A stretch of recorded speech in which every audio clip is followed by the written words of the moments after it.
Hi guys, Cykaniki here. Welcome back to this channel. Good morning. If you're a returning subscriber, thank you so much for being here. If you're new, please don't forget to like, share, and subscribe. So today guys, this was not supposed to be scheduled for today's release, but I just wanted to address this one because some of my subscribers, I'm super thankful for all your support. Nag-request sa akin ng video for this specific product na nakita nila na meron ako. So kinuha ko na siya guys, and ito siya, itong Pristine Glutathione. Pristine Glutathione. So each bottle nito, this right now it's on promotion, 999 pesos, and inclusive na yung kojic soap at saka ascorbic acid. And this contains 50 capsules. Meron ditong 625 mg food supplement. Nakalagay din dito na Glutathione. So with 500 mg Glutathione from Kyowa, Japan, and ingredients: L-glutathione, sodium ascorbate, alpha lipoic acid, magnesium stearate. So directions: take 1 capsule a day. I trust this one kasi kilala ko naman yung nag-distribute nito, si Thankyou. And meron lang, I decided, you know naman guys, if ako magre-review, tinitest ko talaga yung product either 15 days, but then this one is a glutathione. I decided to give my full review about this for the full month. I decided na mag-film ngayon kasi meron nga nag-request. Thank you so much for your request na i-test daw natin to. So, disclaimer lang guys, hindi to sponsored video ha. I just wanted to reply as much as I can sa mga subscribers ko kasi, di ba, love ko kayo, and thank you so much for your support. Thank you for that. And merong nag-request ng betadine test. Nawindang ako kasi hindi naman talaga ako uminom ng glutathione. This is the first time na iinom ako nito kasi I'm happy being a morena, or this ganito na yung ko. So I'm happy na already with my skin. So na-interested lang ako kasi yung glutathione hindi naman talaga siya intended for paputi. Isa siyang yun na main, but then antioxidants, vitamins and minerals na na meron siya. And it's good for health. Hindi ko talaga alam yung betadine test. So meron nag-request, search ako yung betadine test. Ganon. And then I encountered this video. Why is it that you should you should stop doing betadine test? So nawindang ako, bakit tinignan ko yung whole video and I understand why. But then, first ko yung ipapakita ko sa inyo yung betadine test for the purpose na merong nag-request sa akin. Nag-betadine test din ako. So, ito yung betadine test.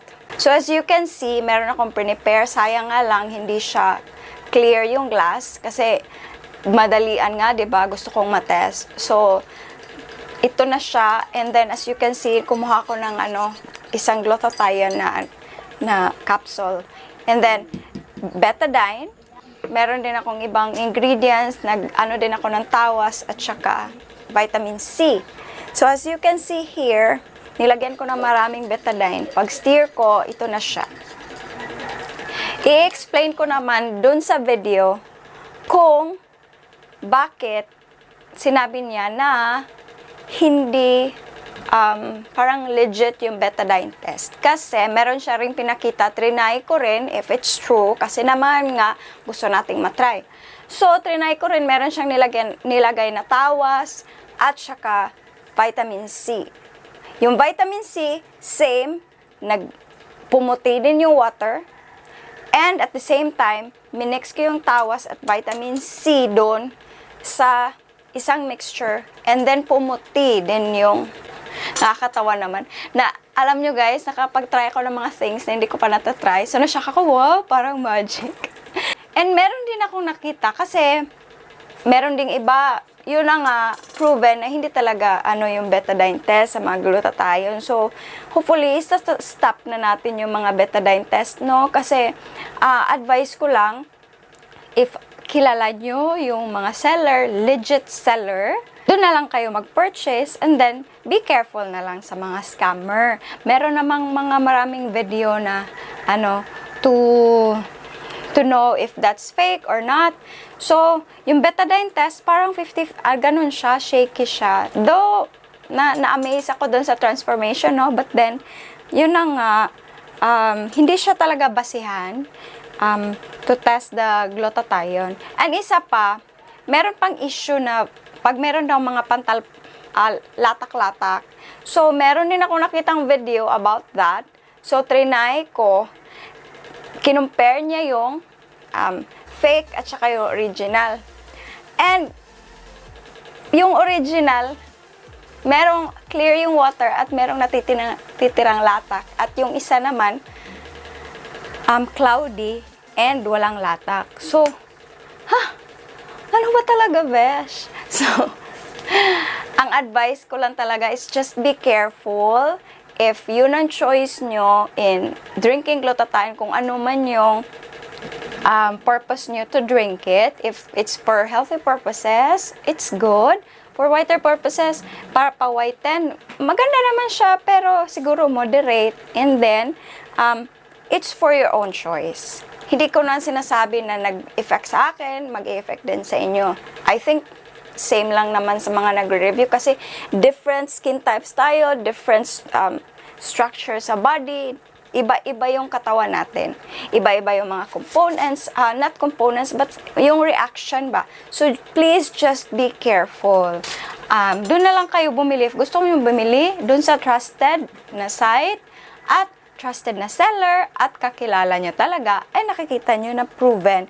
But then, when it comes naman ito, I really wanted to try this for 1 month kasi hindi ako yung taong nagbibigay agad ng opinion kahit hindi ko pa natatry. Sorry if yan ang pinunta nyo rito, pero hindi ko talaga masabi na pumuti ba ako.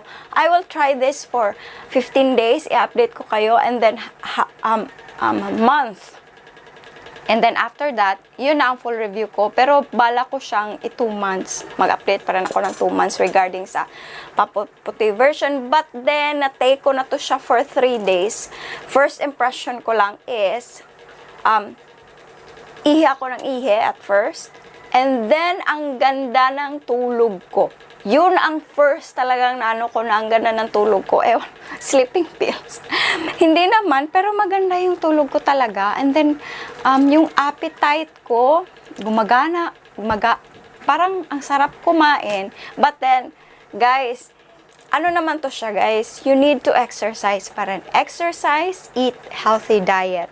So, yun lang ang masasabi ko. Yun lang ang first na napapansin ko sa kanya. And then, nakakatulog talaga ako ng maayos sa gabi. And, siguro right now, it will be different. I don't know kasi red days sa mga babae, hormonal changes. And I don't know what will happen. So, first day to day ng aking red days. So, I will update you guys. Thank you so much, by the way, sa nag-request sa akin.